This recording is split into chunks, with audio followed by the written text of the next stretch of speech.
Let's get a quick take on this last one. The University of Colorado Board of Regents voted 5-4 on Thursday to hire its sole finalist for president, Mark Kennedy. Kennedy's contract will pay him $650,000 during his first year and $850,000 for years 2 and 3, with many various bonus opportunities. Natasha, I figure your contract at 5280 is similar with a variety of bonus opportunities, that kind of 6 figures. What did you think of Kennedy's final approval by the Regents? I think starting a new job is hard probably for anyone, even under the best circumstances. This is not that case. It's going to be very difficult for Mark Kennedy to come into this position given what's happened. And I think plenty of people involved in the process probably wish they would have done things differently, and it might inform future searches. What I think is interesting as we're talking, as we look at coverage of this, this situation, it's come down to party line. Party line is something that's mentioned in almost every article that I've read about it, which ensures that if I know anything about the situation right now, the regent races are going to become more and more political moving forward.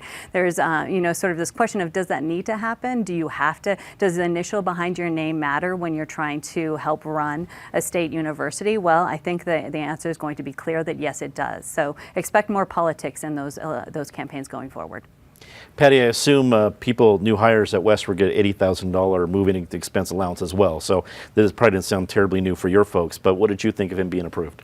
Well, when we went from the Regents going for unanimous, making him the sole finalist, to 5-4 on this vote, I think we can say whether or not politics or the numbers by their name counts with Regents, how about some due diligence that people who, 4 of them who 2 weeks after things broke could decide he wasn't the right person? Why couldn't they have decided that a little earlier in the discussion? Why a sole finalist? I mean, I think University of Colorado is really going to have to revisit, and colleges in general, revisit how they choose their next executive. We've been lucky with people who've been in the political sphere, who are also really good, not just at playing politics with the legislature, but raising money. So with Hank Brown and with Bruce Benson, we have no evidence that Mark Kennedy is going to be able to do the same. He's not a statesman. We know he hires assistants for too much money, and he has no record of being able to raise funds. David, what do you think? Conservatives have led CU well before, but they also have pretty strong Colorado credibility. Does Mark Kennedy come in with a similar vibe? No, that's a big handicap for him compared to Hank Brown or Bruce Benson, who were very well known for decades. His salary is ridiculous, although sadly not out of line with major American research universities. You know, he gets a $50,000 bonus for having a strategic plan. Well, you know, maybe the $650,000 base you're getting, you could like find the time to create a strategic plan, and another $50,000 for visiting 4 Colorado communities other than where the campuses are based. I would do that for 10.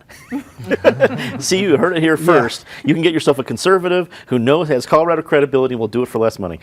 Joey, wrap it up for us. Well, you know, I think the underlying message here is that don't show up with conservative baggage at a liberal bus stop. You know, I think these races are way too political, and, you know, I agree with Natasha. I think they're going to become more so, and the students and the parents paying that tuition, they're footing the bill for this politics.